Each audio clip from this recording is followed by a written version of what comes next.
হাতে ত্রিশূল, কানে সোনার দুল, পায়ে কাঠের খড়ম, গায়ে জড়ানো বাঘের চামড়া, পরনে লাল কাপড় পরিহিত সন্ন্যাসীর নাম দুর্লভ ঠাকুর। ভাত খান না প্রায় ২১ বছর ধরে। মহাদেব শিবের সাধনায় থাকেন একটি নির্জন পুকুর পাড়ের শ্মশান ঘাটে। শিবের সন্তুষ্টির জন্য ১০ বছর ধরে ঝুপড়ি ঘরে একাই বসবাস করেন। দেশের বিভিন্ন এলাকা থেকে শিবের এই ভক্তকে দেখতে ছুটে আসেন নানান ধর্মের বিভিন্ন বয়সের মানুষ। ফল, পুজোর প্রসাদ খেয়েই বেঁচে থাকেন তিনি। শিবের সাধনায় মুগ্ধ থাকতেই পছন্দ করেন দুর্লভ ঠাকুর।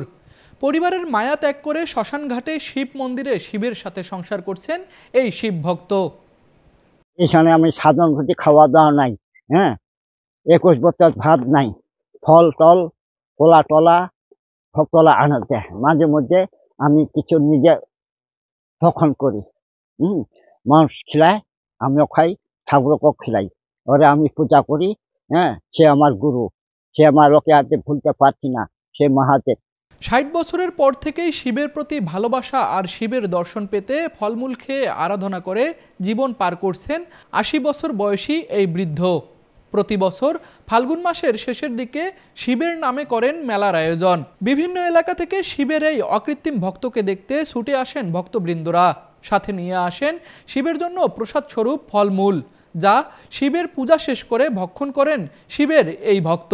শিব পূজা করি মহাদেবের, শিবকালী, শাসনকালী, চণ্ডীকালী, বিশ্বহরি, সোমনাথ ঠাকুর, মহারাজ ঠাকুর, জগন্নাথ ঠাকুর, তারপরে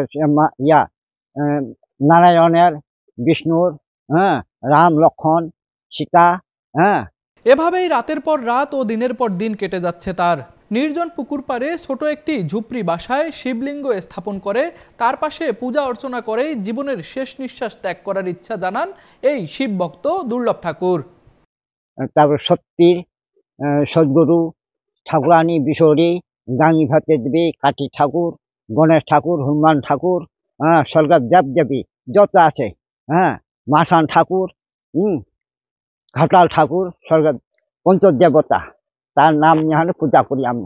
ঠাকুরগাঁও জেলার রানীশংকৈল উপজেলার বাচর ইউনিয়নের কাতিহার শান্তিপুর মধুরপুকুর নামে শ্মশান ঘাটে এভাবেই জীবনযাপন করছেন তিনি। যেখানে নির্জন পুকুর পাড়ে দিনের বেলায় যেতে গা ছমছম করে ওঠে, সেখানে তিনি মহাদেব শিবের প্রতি ভালোবাসার বহিঃপ্রকাশ করে একাকী জীবনযাপন করছেন। তাই তো দেশের বিভিন্ন এলাকা থেকে শিবের এই ভক্তকে দেখতে ছুটে আসেন নানান ধর্মের বিভিন্ন বয়সের মানুষ। দুলক রায় মনে করেন পুকুর পাহাড়ে কবর শ্মশান ঘাটে এইখানে পূজা পানি করে। এইখানে দীর্ঘদিন টাকায়ও ভাত পানি কিছু খায় না, মনে হয় কলক দিলি যে সেই প্রসাদ খায়, ফলমূল এইগুলা খায় আর চুপ মারা হয় আর পূজা করে।